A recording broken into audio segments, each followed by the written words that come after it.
हाँ, good evening all of you. मैं पंकज विश्वकर्मा आप लोग को शारदा एजुकेशन प्लेटफॉर्म पर स्वागत करता हूं। और आप लोग से एक सूचना, बार बार पर डे एक सूचना लेके आते हैं। फिर आज एक सूचना आप लोग सुन लीजिए। गृह विज्ञान टीजीटी पीजीटी का ऑफलाइन क्लास सुबह 8 बजे से 11 बजे तक ताबड़तोड़ बहुत बेहतरीन अंदाज में चल रहा है। और गृह विज्ञान नेट का क्लास 1 बजे से 5 बजे तक बहुत बेहतरीन अंदाज में आज से ताबड़तोड़ चल रहा है। आज से टॉपिक टेस्ट नेट वाले क्लास में प्रारंभ कर दिया गया है। तो नेट वाला जो क्लास है वो हमने बताया है कि बढ़ के उसका समय 4 घंटा हो गया है। 3.5 घंटा ताबड़तोड़ पढ़ाया जाता है, आधा घंटा में प्रतिदिन टॉपिक टेस्ट हल करवाया जा रहा है। और जैसे पूरे विषय का टॉपिक टेस्ट समाप्त होगा तुरंत फुल एसटी प्रारंभ हो जाएगा। मतलब ये है कि 5 जून के पहले पहले टॉपिक टेस्ट और फुल एसटी दोनों करके खत्म करेंगे।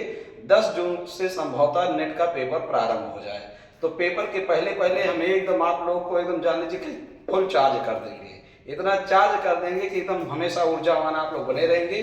तो गृह विज्ञान टीजीटी पीजीटी तैयारी करने के लिए और नेट की तैयारी करने के लिए आप लोग ज्वाइन करें शारदा एजुकेशन संस्था को। शारदा एजुकेशन संस्था में केवल गृह विज्ञान की क्लासेस संचालित किए जाते हैं। तो आइए आज हम लोग पढ़ेंगे अगला ग्रंथ ही। अगला ग्रंथ ये है अंडाशय ग्रंथ। ताबड़तोड़ हम लोग ऑफलाइन में पढ़ रहे हैं, ऑनलाइन में क्या चल रहा है, ग्रंथियां चल रहा है। तो ग्रंथ में अंडाशय ग्रंथ पढ़ेंगे। अंडाशय जो होता है यह स्त्रियों का प्रथम लैंगिक पहचान, हमने बताया था यह स्त्रियों का प्रथम लैंगिक पहचान होता है। तो इसलिए हम लोग इस ग्रंथ के साथ साथ संपूर्ण अंडाशय का भी वर्णन कर लेते हैं। ठीक, चलिए अब देखिए स्त्री प्रजनन अंग जो होता है ये 2 भागों में बांटा गया है। एक आंतरिक अंग, दूसरा क्या भैया बाह्य अंग। आंतरिक अंग में अंडाशय अर्थात ओवरी, अंडवाहिनी अर्थात फ्लोपियन ट्यूब, गर्भाशय अर्थात यूट्रस, योनि अर्थात वेजाइना होते हैं। ठीक, ये आंतरिक भाग होते हैं। और बाह्य भाग का केवल हमें नाम रटना है, नाम याद करना है, इसका कोई क्रियाकलाप हमको पढ़ना नहीं है। तो देखिए मांस प्यूबिस, ध्यान से सुनिए, अगर लाइट वेट पढ़ रहा हो तो नोट करते चलिए। हम बोल रहे हैं मांस प्यूबिस, दूसरा लेबिया मेजोरा, तीसरा पेरिनियम, चौथा लेबिया माइनोरा, पांचवा क्लेटोरिस, केल्टोरिस सही लिखा गया, किल्टोरिस है। फिर वेस्टिल ब्यूल, फिर यौन का बाह्य क्षेत्र, मूत्र मार्ग का बाह्य क्षेत्र। सब बातें सही सही लिखे गए हैं, कोई प्रॉब्लम नहीं है। तो ये सब बाह्य जनन अंग का नाम आप ध्यान में रखे रहिएगा और आंतरिक जनन अंग का नाम आप लोग याद रखे रहिएगा। ठीक है, हमने अब आज हम लोग पढ़ेंगे अंडाशय का संपूर्ण वर्णन। देखिए अंडाशय संख्या में 2 होते हैं, एक दाएं एक बाएं हैं। ठीक है, जो अंडवाहिनी होता है विधि होता है, एक दाएं एक बाएं होता है। इसका कोई जोड़ा नहीं होता, वेजाइना का, गर्भाशय का कोई जोड़ा नहीं होता है। तो सबसे पहले हम लोग अंडाशय का संपूर्ण वर्णन देखेंगे। तब तक आप लोग इसका स्क्रीनशॉट ले लीजिए। अब हम अंडाशय का संपूर्ण वर्णन करना प्रारंभ कर रहे हैं। तो इसका आप लोग स्क्रीनशॉट ले लीजिए। अब आपको एक बताते हैं, जो अंडाशय होता है, अंडाशय यह स्त्रियों का प्रथम लैंगिक पहचान होता है। अगर आपसे पूछा जाए प्रथम लैंगिक पहचान क्या होता है स्त्री का, तो स्त्री का प्रथम लैंगिक पहचान क्या होता है भैया, अंडाशय होता है। और आप दूसरी बात ये जानते हैं, स्त्रियों का जो ये देखिए ये स्त्रियों का प्रथम लैंगिक पहचान है। अंडाशय स्त्रियों का प्रथम लैंगिक पहचान है, जबकि आ जाते द्वितीयक, स्त्रियों का जो द्वितीयक लैंगिक पहचान होता है, द्वितीयक लैंगिक पहचान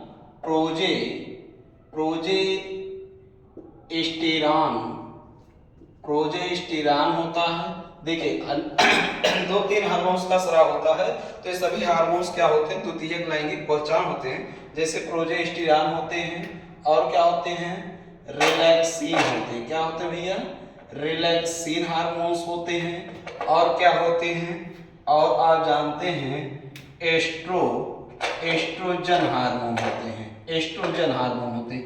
ये हार्मोन्स स्त्रियों का द्वितीयक लैंगिक पहचान होते हैं।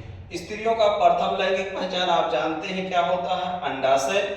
और स्त्रियों का द्वितीयक लैंगिक जो पहचान होता है वो क्या होता है, प्रोजेस्टेरॉन होता है, रिलैक्सिन होता है और क्या होता है, एस्ट्रोजन होता है। तो आपसे कभी कभी परीक्षाओं में ये पूछ लेता है कि जो प्रोजेस्टेरॉन होता है क्या करता है, तो प्रोजेस्टेरॉन का कार्य होता है मासिक चक्र का नियंत्रण करना। मासिक चक्र का नियंत्रण करता है। नियमन और नियंत्रण करने का कार्य कौन करता है, मासिक चक्र का प्रोजेस्टेरॉन करता है। तो रिलैक्सिंग हार्मोन क्या करता है? रिलैक्सिंग हार्मोन क्या करता है? शिशु जन्म के समय पेशियों के शिथिलन का नियमन करता है। रिलैक्सिंग हार्मोन जो होता है ये शिशु जन्म के समय पेशी के शिथिलन मतलब फैलाता है, पेशियों को फैलाता है। पेशियों के शिथिलन का क्या करता है? नियमन करता है और बाद में क्या करता है? नियंत्रण करता है। बात पूरा क्लियर हुआ। अब बचा कौन सा हार्मोन्स बचा? Estrogen hormones. तो एस्ट्रोजन हार्मोन्स क्या करता है? ये जननांगों और स्तनों के विकास को प्रेरित करता है। एस्ट्रोजन हार्मोन जो होता है, एस्ट्रोजन हार्मोन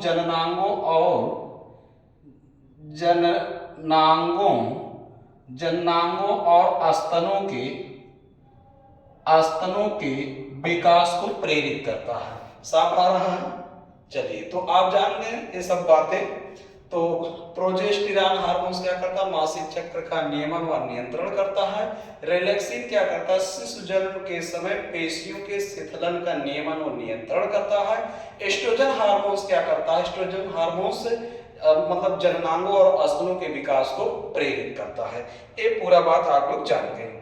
चलिए, दूसरा बेहतरीन बात आपको ये जानना है, जानते हैं आप लोग मास्टर ग्रंथि किसे कहते हैं? तो मास्टर ग्रंथि पीयूष ग्रंथि को कहते हैं। किस ग्रंथि को कहते हैं भैया? पीयूष ग्रंथि।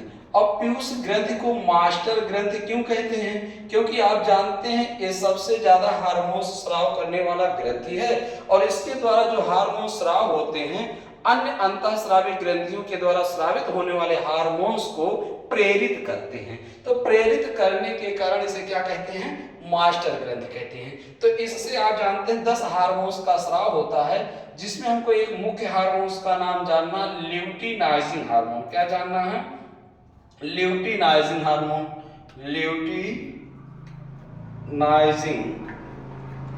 Luteinizing hormone. अगर आपसे पूछा जाए ल्यूटिनाइजिंग हार्मोन्स का स्राव कहां से होता है, तो ल्यूटिनाइजिंग हार्मोन्स का स्राव पीयूष ग्रंथि से होता। किससे होता भैया?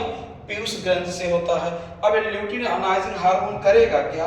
यह स्त्रियों के अंड उत्सर्ग, यह हार्मोन्स कौन? Luteinising hormones. तो यह हार्मोन स्त्रियों के, किसके? स्त्री के अंड उत्सर्ग, क्या? अंड उत्सर्ग और कार्पस ल्यूटियम के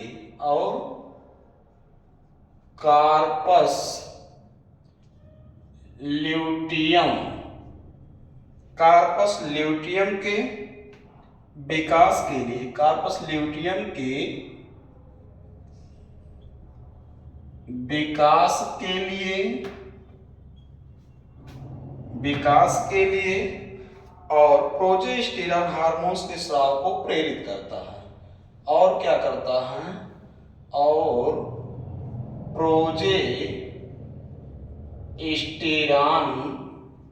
प्रोजेस्टेरॉन हार्मोन्स के स्राव को प्रेरित करता है। क्या करता है? प्रेरित करता है। नोट्स आप लोग बेहतरीन हमारे साथ मनाते चलिएगा। पूरा बात यहाँ तक क्लियर है? अच्छा, ये आप बताइए, ये नीला वाला डार्क दिखाई दे रहा है या काला वाला? नीला वाला। तो चलिए इसी से लिखते रहेंगे तो ठीक है। चलिए, अगला बात हम लोग पढ़ेंगे। अगर पूछा जाए अंडाशय आकार में कैसा होता है, तो अंडाशय जो आकार होता है यह बादाम जैसा होता है। कैसा होता है? यह बादाम के आकार का होता है। दूसरा बात, अगर हम आपसे पूछ लें यह स्थित कहाँ होता है, तो स्थित कहाँ होता है, तो आप बताएंगे श्रोणि गुहा में स्थित होता है। कहाँ स्थित होता है? यह स्थित होता है श्रोणि गुहा में। यह स्थित होता है श्रोणि गुहा में स्थित होता है। चलिए, दूसरी बात और एक चीज पूछ लेते हैं, इस संख्या में कितने होते हैं? तो अगर पूछ ले हम इस संख्या में कितने होते हैं, तो आप संख्या में बताते हैं 2 होता है, जो आप बताएंगे 1 जोड़ा में होता है। कितने जोड़ा में होता है? 1 जोड़ा में। संख्या में 2 होते हैं, जोड़े में कितने होते हैं? 1 होते हैं। अगर आपसे हम पूछ लिया किस ऊतक का बना होता है, किस ऊतक का बना होता है, तो आप बताएंगे कि तंतुमय संयोजी ऊतक का, तंतुमय संयोजी ऊतक का बना होता है। चलिए अब इसका हम कुछ बेहतरीन कार्य आपको बता दें। अंडाशय के कुछ कार्य ये हैं, जैसे यह क्या कर रहा है, अंडाणु उत्पादन करता है। अंडाशय का मुख्य कार्य होता है अंडाणु का उत्पादन करना, अंडाणु का उत्पादन करना। दूसरा कार्य होता है प्रजनन हार्मोन्स का स्राव करना, प्रजनन हार्मोन का स्राव करता है। प्रजनन हार्मोन का क्या कर रहा है भैया, स्राव करता है। तीसरा इसका बेहतरीन कार्य है मासिक धर्म का नियंत्रण करता है।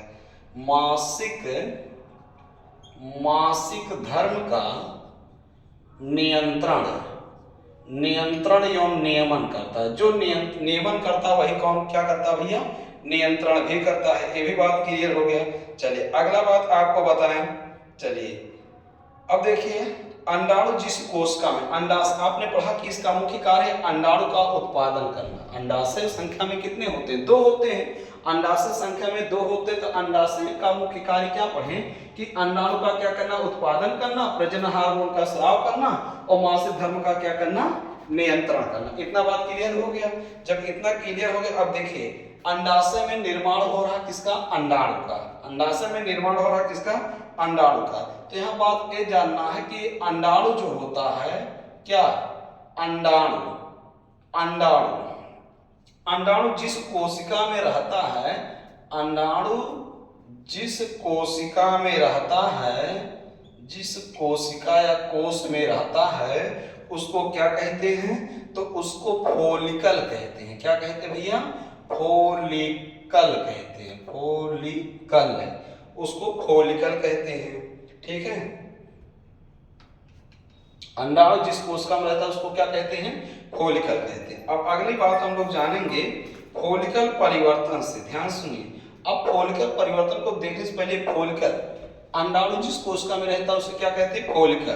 तो फोलिकल देखिए जन्म से यौन आरंभ के पहले, एक चीज और देखिएगा, जन्म से यौन आरंभ के पहले जन्म से यौन आरंभ के पहले अगर पूछा जाए फोलिकल पेशियों की संख्या कितनी होती है, तो फोलिकल पेशियों की जो संख्या होती है भैया, वो होती है 2 लाख से 4 लाख। 2 लाख से कितना लाख, 4 लाख। 2 लाख से कितना लाख, 4 लाख होता है। 2 लाख से 4 लाख होता है। क्लियर हो गया। तो आप जान गए कि जन्म से यौन आरंभ के पहले फोलिकल पेशियों की संख्या 2 लाख से 4 लाख होती है। लेकिन जब यौन आरंभ हो जाता है, मतलब पीरियड आना शुरू हो जाता है, तो जब पीरियड आना शुरू हो जाता है तो इनकी संख्या घट के कुल 10,000 बचती है। तो मतलब आप कह सकते हैं यौन आरंभ के बाद फोलिकल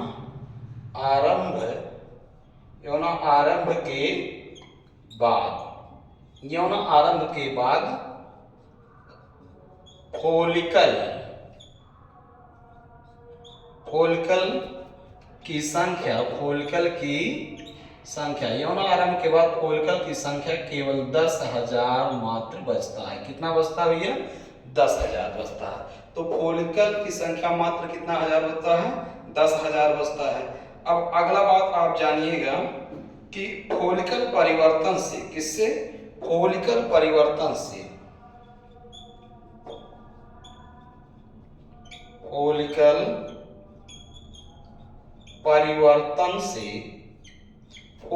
परिवर्तन से निर्माण हो जाता है कार्पस ल्यूटियम का। किसका निर्माण हो जाता है, कार्पस ल्यूटियम का। किसका निर्माण हो गया, कार्पस ल्यूटियम का।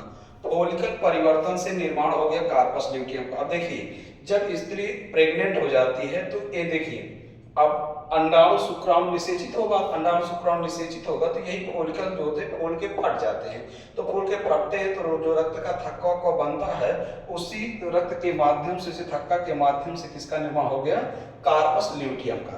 अब कार्पस ल्यूटियम क्या करेगा, जब तक प्लेसेंटा का निर्माण नहीं हुआ होता है तब तक कार्पस ल्यूटियम पोषण प्रदान करता है। तो मतलब आप ये कह सकते हैं कि अपरा, अपरा मतलब प्लेसेंटा, प्लेसेंटा, अपरा मतलब प्लेसेंटा।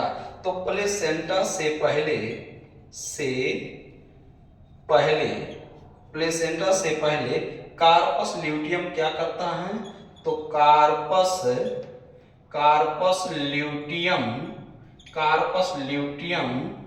पोषण प्रदान करने का कार्य करता है, पोषण एवं ऑक्सीजन प्रदान करने का कार्य करता है। तो जब तक प्लेसेंटा अर्थात अपरा का निर्माण नहीं हुआ होता है तब तक पोषण प्रदान करने का कार्य कौन करता है भैया, तो आप बताएंगे कार्पस ल्यूटियम करता है। क्लियर हो गया। चलिए, तो आप ये भी जानेंगे कार्पस ल्यूटियम का कार्य क्या होता है, पोषण प्रदान करना। अगला बात आप जानेंगे, हाँ, तो कार्पस ल्यूटियम के बारे में जानेंगे। तो फॉलिकल, देखिए फॉलिकल परिवर्तन से कार्पस ल्यूटियम का निर्माण हुआ। फिर फॉलिकल से क्या होता है, एस्ट्रोजन हार्मोन का निर्माण हुआ।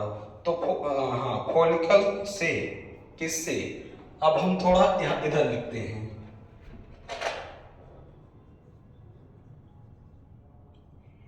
फॉलिकल से किसका निर्माण हुआ, हाँ फॉलिकल से, हाँ अब फॉलिकल परिवर्तन से कार्पस ल्यूटियम का निर्माण हो गया। फॉलिकल से एस्ट्रोजन हार्मोन का, किसका,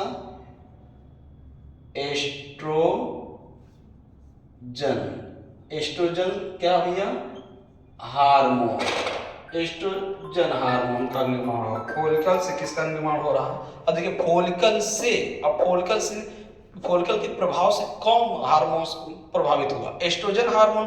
अब एस्ट्रोजन हार्मोन के प्रभाव से, किसके, एस्ट्रोजन हार्मोन के प्रभाव से गर्भाशय फूल जाता है। एस्ट्रोजन हार्मोन के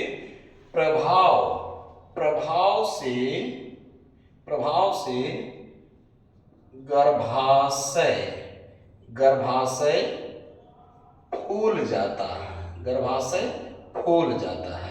देखिए फॉलिकल के प्रभाव से एस्ट्रोजन हार्मोन पर प्रभाव पड़ा, फॉलिकल से एस्ट्रोजन हार्मोन पर प्रभाव पड़ा, तो एस्ट्रोजन हार्मोन के प्रभाव से गर्भाशय क्या होता है भैया, फूल जाता है। और जब गर्भाशय, अब देखिए यहाँ गर्भाशय फूल गया। दूसरा बात हम जो जानेंगे कि कार्पस ल्यूटियम का जब प्रभाव पड़ने लगा, अगला बात देखिए क्या, कार्पस ल्यूटियम। अब कार्पस ल्यूटियम से क्या हो रहा, तो कार्पस ल्यूटियम से क्या हो रहा है, प्रोजेस्टेरॉन हार्मोन पर प्रभाव पड़ा। किस पर प्रभाव पड़ा, प्रोजेस्टेरॉन हार्मोन पर प्रभाव पड़ा। और प्रोजेस्टेरॉन हार्मोन के प्रभाव से क्या होगा, प्रोजेस्टेरॉन हार्मोन के प्रभाव प्रोजेस्टेरॉन हार्मोन के प्रभाव से एंडोमेट्रियम प्रभावित होता। क्या कौन प्रभावित होगा, एंडोमेट्रियम प्रभावित होगा। अब एंडोमेट्रियम का कार्य क्या है, एंडोमेट्रियम गर्भाशय में अंड को पोषण देता है। एंडोमेट्रियम क्या कर रहा है, यह गर्भाशय में अंड को पोषण देता है, क्या कर रहा है, अंड को पोषण दे रहा है। अब जरा आप लोग एक बार बेहतरीन अंदाज में समझ लीजिए क्या क्या है, ठीक है। चलिए थोड़ा 1 मिनट समझ लीजिए आप लोग एक बार फिर से ना, यहाँ से सुनिए।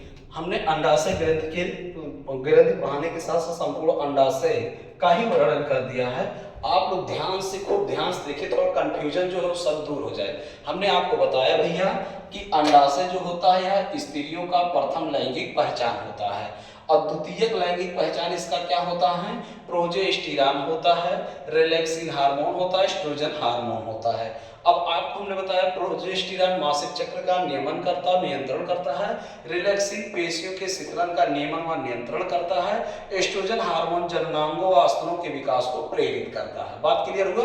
अब यही द्वितीयक लैंगिक पहचान नहीं है, बल्कि आवाज का पतला होना ये भी द्वितीयक लैंगिक पहचान होता है, स्तनों में उभार आना ये भी द्वितीयक लैंगिक पहचान होता है, श्रोण मेखला का चौड़ा होना ये भी द्वितीयक लैंगिक पहचान होता है। पूरा बात इतना क्लियर हो गया तो आप जान गए।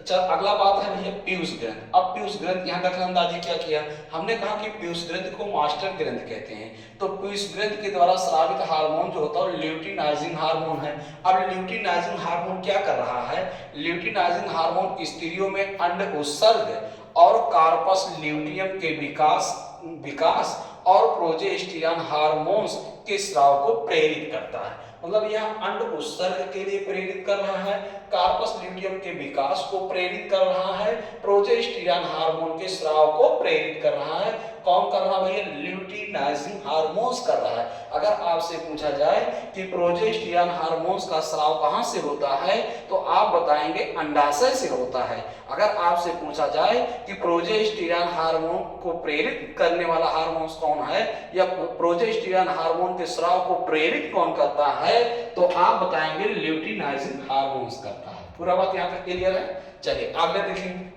अगर आपसे पूछा जाए कि आकार में, यह आकार में कैसा होता है, कौन, अंडाशय, तो अंडाशय आकार में बादाम जैसा होता है। और अगर आपसे पूछा जाए स्थित कहाँ होता है तो श्रोणि गुहा में स्थित होता है। कमर की हड्डी को क्या कहते हैं, श्रोण मेखला। तो श्रोण मेखला जहाँ वही श्रोण गुहा, श्रोण मेखला मतलब श्रोण गुहा, अंदर को गुहा कहा गया। अब संख्या में कितनी होती है, संख्या में 2 होती। अंडाशय संख्या में कितनी होती, तो एक अंडाशय है, एक अंडाशय है। अर्थात जोड़ा की बात किया जाए कितने जोड़े होते हैं, एक जोड़े होते। बात क्लियर हुआ।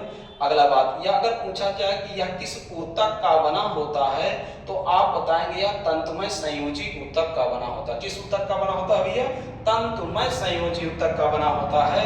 और अगर आपसे कार्य पूछा जाए, अंडाशय का कार्य पूछा जाए तो आप बताएंगे अंडाशय का मुख्य कार्य होता है अंडाणुओं का उत्पादन करना। अंडाशय में किसका निर्माण होता है, अंडाणु का निर्माण होता है। और क्या करता है, यह प्रजनन हार्मोन्स का स्राव करता है, अर्थात अब प्रोजेस्टेरॉन, रिलैक्सिन और एस्ट्रोजन हार्मोन का स्राव करता है। और स्राव कहां से हो रहा, अंडाशय से। लेकिन प्रेरित हार्मोन कौन है, ल्यूटिनाइजिंग हार्मोन है।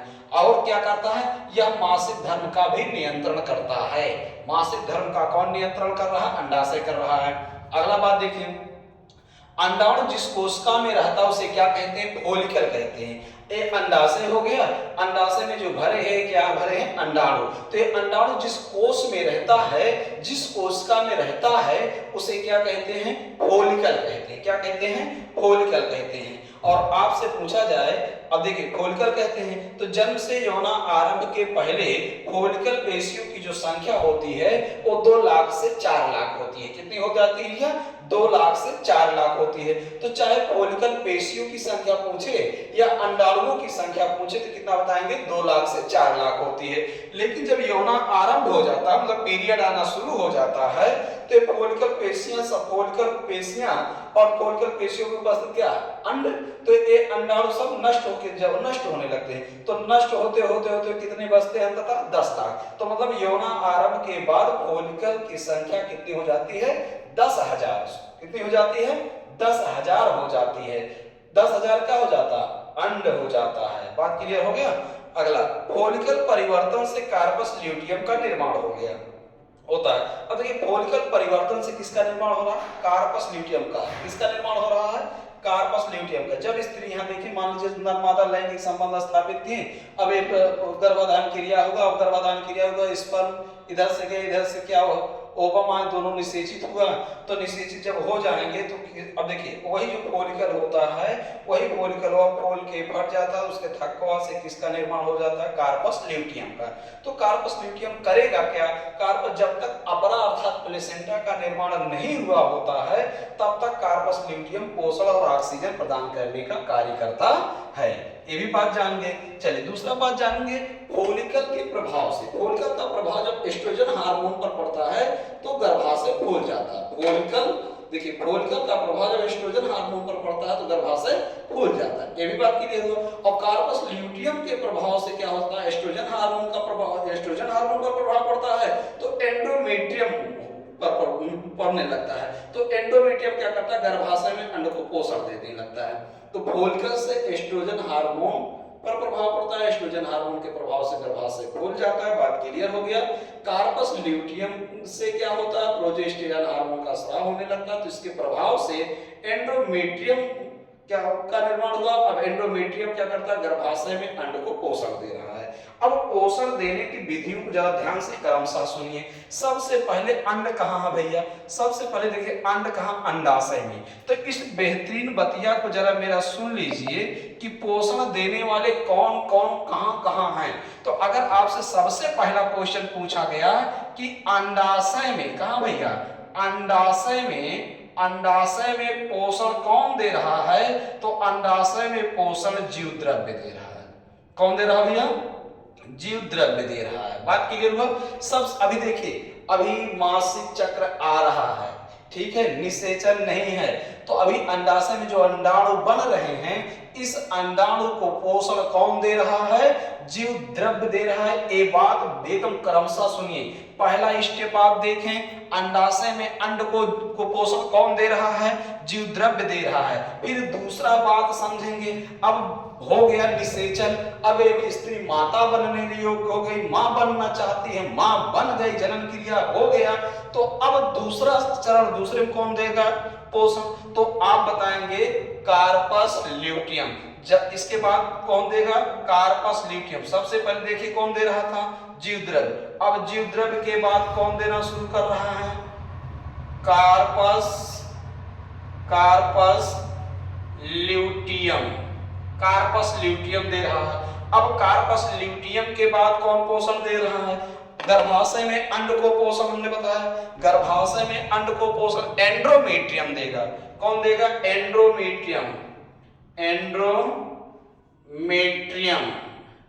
एंड्रोमेट्रियम देगा। कौन देगा, एंड्रोमेट्रियम। एंड्रोमेट्रियम के बाद गर्भाशय में पोषण कौन देगा, अंत में अपरा। कौन देगा भैया, अपरा। अपरा मतलब प्लेसेंटा। अपरा का कई सारे नाम हैं, अपरा, प्लेसेंटा, बीजांडसन ना, इस कई सारे नामों से पुकारे जाते हैं। तो आप देख रहे हैं सबसे पहले पोषण अंड में, अंडाशय में कौन दे रहा है, अंड को जीव द्रव्य। फिर इसके बाद पोषण कौन दिया, कार्पस ल्यूटियम। फिर कौन दिया, एंड्रोमेट्रियम। फिर कौन दिया अंत में, अपरा अर्थात प्लेसेंटा। तो ये सब का कार्य होता है पोषण व ऑक्सीजन देना। पूरा बात समझ गए। तो अभी तक हम लोग भैया जो कुछ समझे वो केवल अंडाशय के बारे में समझे।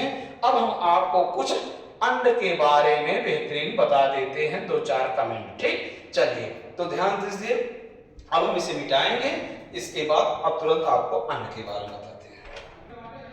तो चलिए, तो अब हम लोग पढ़ेंगे किसके बारे में भैया, अंड के बारे में। किसके बारे में, अंड के बारे में। तो कुछ अंड के बारे में आप लोग सुन लीजिए। अंड अर्थात एक ओवम। तो ओवम जो होता है, प्रत्येक अंडाणु, देखिए एक इसमें एक लाइन आप सुनिएगा कि प्रत्येक अंडाणु 28 दिन में परिपक्व हो जाते हैं, प्रत्येक अंडाणु कितने दिन में परिपक्व हो जाते हैं भैया, 28 दिन में परिपक्व हो जाते हैं। और अभी हमने बताया है कि अंडाशय में ही अंड का निर्माण होता है, क्लियर है। और दूसरी बात आप ये जानेंगे कि जो होते हैं कैसे होते हैं, एक गोल होते हैं। कैसे होते हैं, एक गोल होते हैं। और अगला बात है, ये शुक्राणु से इनकी कोशिका क्या होती है, बड़ी होती है। तो आपसे पूछा जाए शुक्राणु की कोशिका बड़ी होती कि अंडाणु की कोशिका बड़ी होती, तो आप बताएंगे शुक्राणु की कोशिका क्या, सॉरी, अंडाणु की कोशिका क्या होती है, बड़ी होती है, और शुक्राणु की कोशिका क्या होती है, छोटी होती है। और अगर आपसे पूछा जाए कि इसकी परिधि कितनी होती है, तो इसकी परिधि आप बताएंगे 0.125 मिलीमीटर, 0.125 मिलीमीटर इसकी क्या होती है भैया, परिधि होती है। अच्छा, अगला बात आप बताएंगे इसके कितने भागों में बटा होता है। तो जैसे ये देखिए, ये क्या है, अंडाणु है।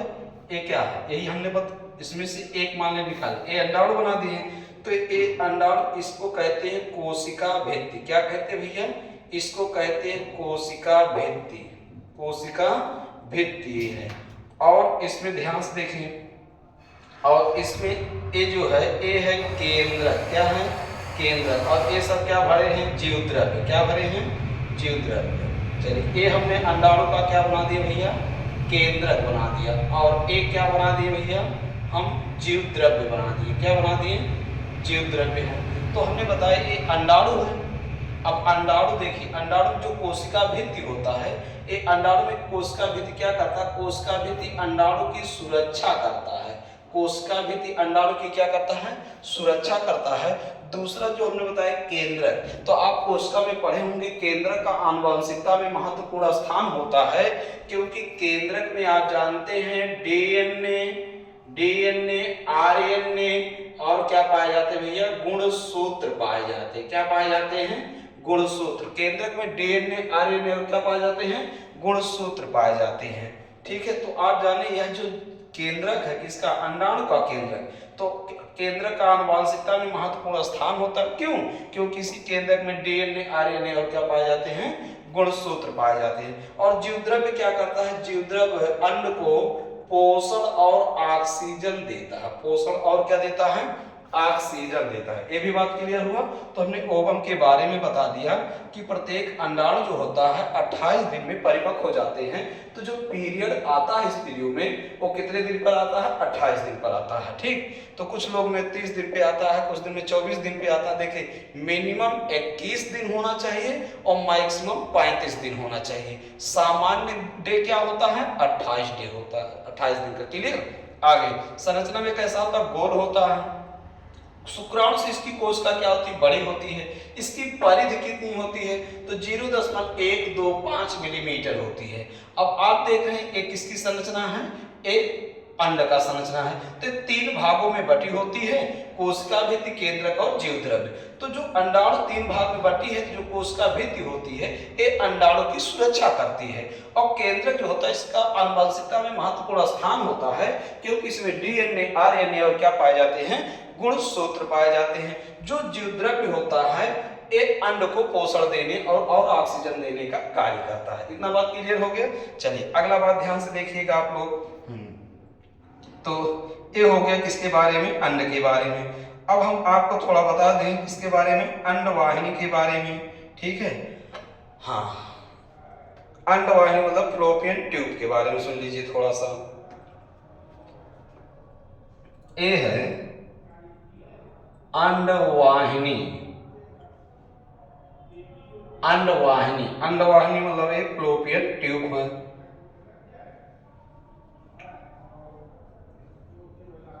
Fallopian tubes. अब देखिए अंडवाहिनी, अंडवाहिनी संख्या में कितनी होती है, अंडवाहिनी संख्या में 2 होती है। अंडवाहिनी चलिए, अंडवाहिनी देखिए, अंडवाहिनी सबसे देखिए फ्लोपियन ट्यूब जिसे अंडवाहिनी हम लोग कह रहे हैं, इस संख्या में इसके बारे में कुछ सुनिए। यह अगर आपसे पूछा जाए संख्या में कितनी होती है, तो इस संख्या में 2 होती है। अगर बात किया जाए जोड़े में कितनी होती है, तो जोड़े में 1 होती है। संख्या में 2 होती है और जोड़े में कितनी होती है भैया, 1 होती है। दूसरी बात अगर किया जाए इसकी लंबाई कितनी होती है, तो आप जानते हैं इसकी लंबाई जो होता है वो 100 से लेकर 125 मिलीमीटर होती है। इसकी लंबाई 100 से 125 मिलीमीटर होती है। दूसरा बात आप जानते हैं कि अंडवाहिनी का जो व्यास होता है, ये अंडवाहिनी की जो व्यास होती है, मोटाई होती है, ये सब इसका जो व्यास होता है, ये सब जगह अलग अलग होता है, समान नहीं होता। सब जगह क्या होता है भैया, अलग अलग होता है। ठीक है। अब दूसरा एक बात और आप जानेंगे कि जो अंड होते हैं, अंड देखिए, अंडाणु अंडवाहिनी में पहुंचने में लगभग 2 से 4 दिन लगाते हैं। फिर से सुनिए आप लोग, अंडाणु अंडवाहिनी में पहुंचने में जो अंडाणु होते हैं, अंडाणु अंडवाहिनी में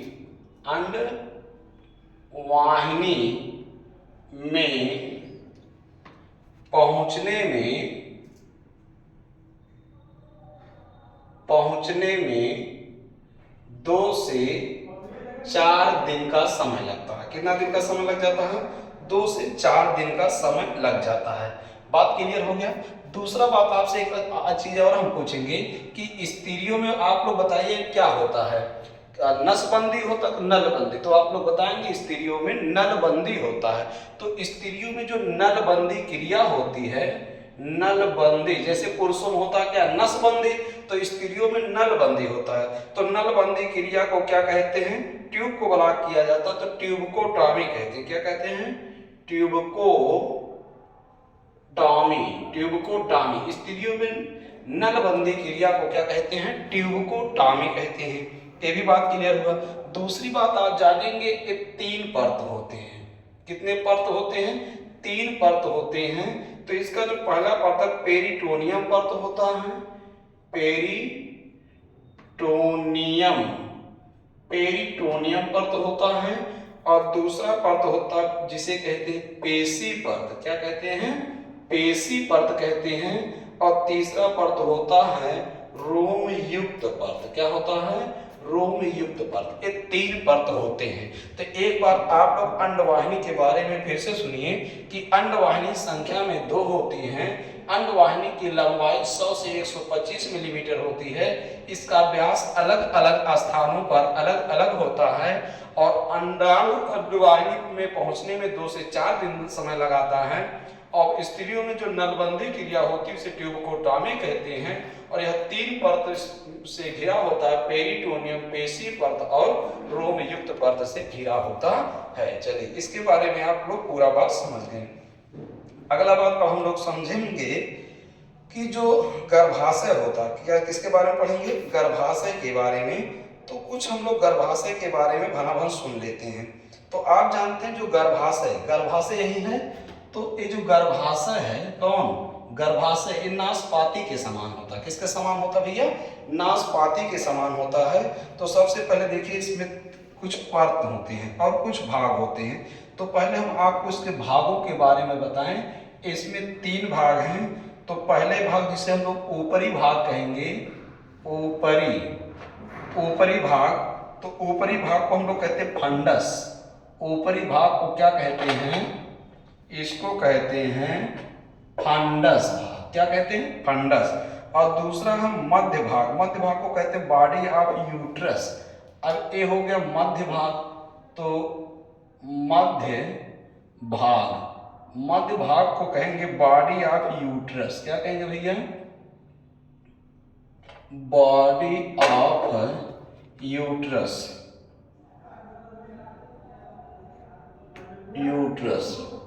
और जो सबसे नीचे जिसे हम लोग निम्न भाग कहते हैं, ये निम्न भाग। क्या है? निम्न भाग। निम्न भाग को कहेंगे सर्विस भाग। क्या कहेंगे? सर्विस भाग। तो एक गर्भाशय के 3 भाग, ऊपरी भाग मतलब फंडस भाग, मध्य वाले भाग को बॉडी ऑफ यूट्रस, निम्न भाग को क्या कह रहे हैं? सर्विस भाग कहते हैं। और आप जानते हैं जो गर्भाशय होता है, गर्भाशय 3 परतों से ढका होता है। इसमें 3 परत भी होते हैं। कितने परत होते हैं? 3 परत होते हैं, जिसे आप कहेंगे, पहले परत को कहेंगे पेरीमेट्रियम। क्या कहेंगे? पेरीमेट्रियम हो गया। और दूसरा परत हो गया मायोमेट्रियम। क्या हो गया भैया? मायोमेट्रियम। और तीसरा परत हो गया एंडोमेट्रियम।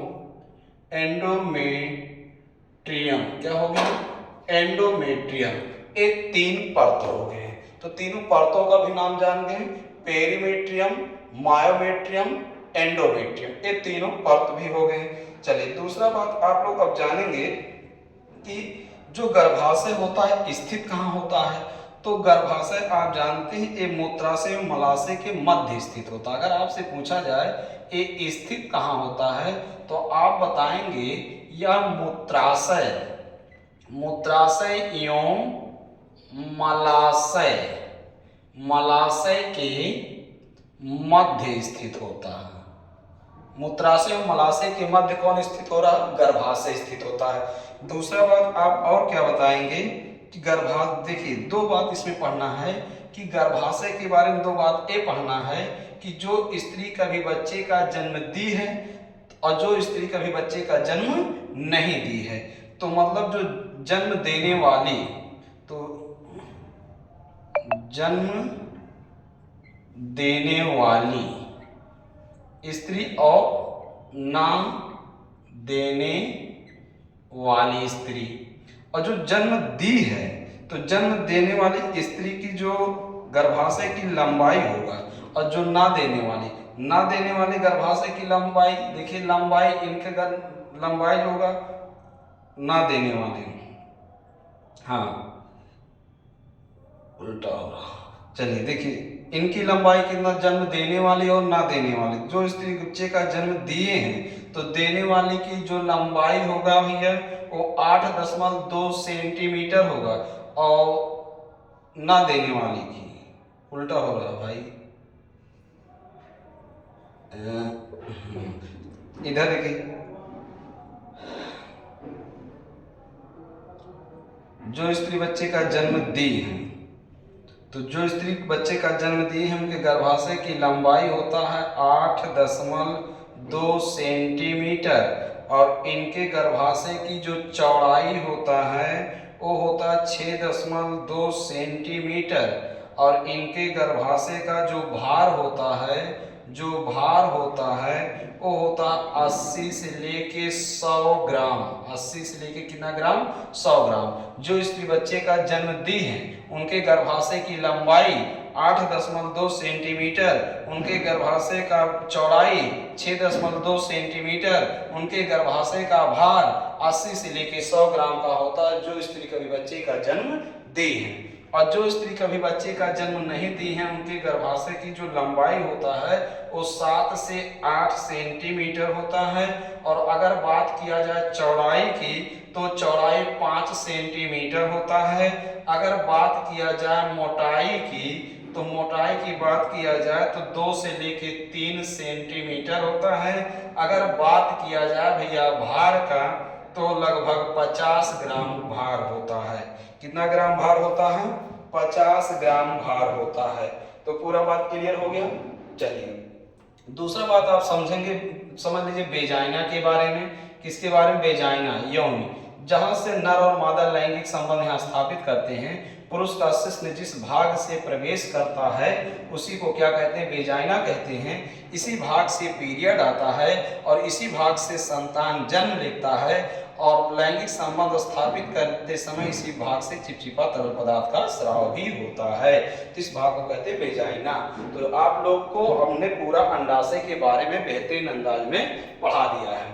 तो इससे मिलता, जब आप लोग को गर्भावस्था के बारे में पढ़ाएंगे, गर्भावस्था में समस्याओं के बारे में पढ़ाएंगे, तो बार बार इन सब चीजों का जिक्र मिलता रहेगा।